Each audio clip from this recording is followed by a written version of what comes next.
conservative church. And you talk about that in chapter 9. What do you think about that? Well, first of all, one of the greatest ways, whatever your religion, to be hated by members of your own religion is to love people of another religion.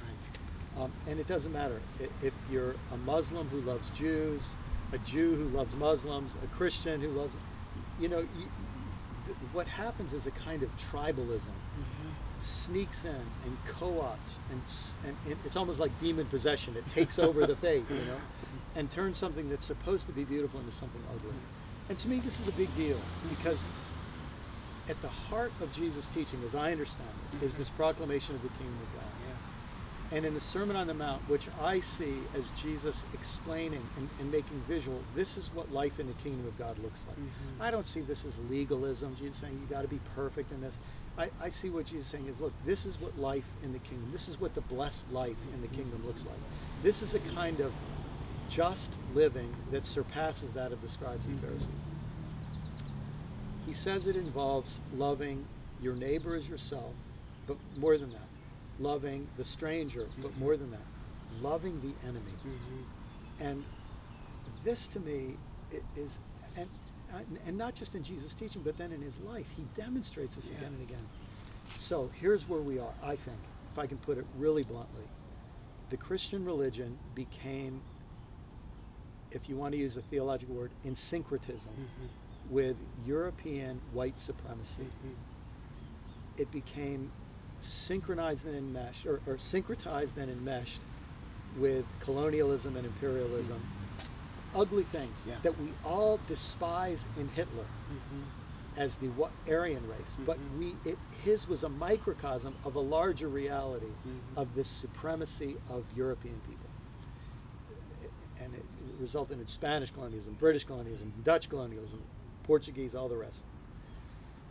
And I think we're at a point where the Christian faith has to see that that's a heresy. Just as we were enmeshed with slavery and had to pull out, we have to disengage with this idea of supremacy and superiority.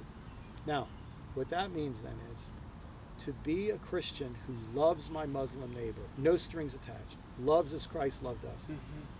I'm being faithful to Jesus, not unfaithful. Right. And somehow we've got to get there.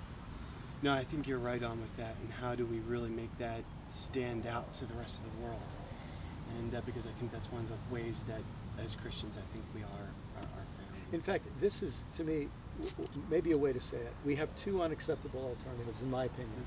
The conservative, more fundamentalist alternative is Christian identity depends on rejecting and excluding and shaming and oppressing the other, unless he converts. But that's, the other remains the other.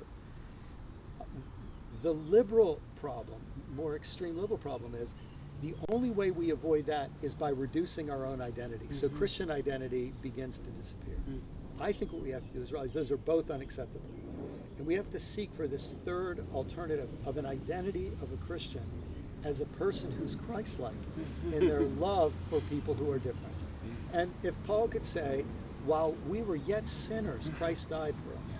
So the people who are the most different from Christ, he loves. And he doesn't love them after they get fixed, he loves them as they are. That to me is our great challenge. And the great thing is, that'll be a better Christian identity, a stronger Christian identity, not a weaker one. Well, I appreciate that answer. Well, before we both go under for dehydration. Hey, thanks for watching this segment of my interview with author Brian McLaren. For more 12-ounce interviews, make sure to become a subscriber to The Ordained Barista. Thanks for watching. Have a great rest of your day.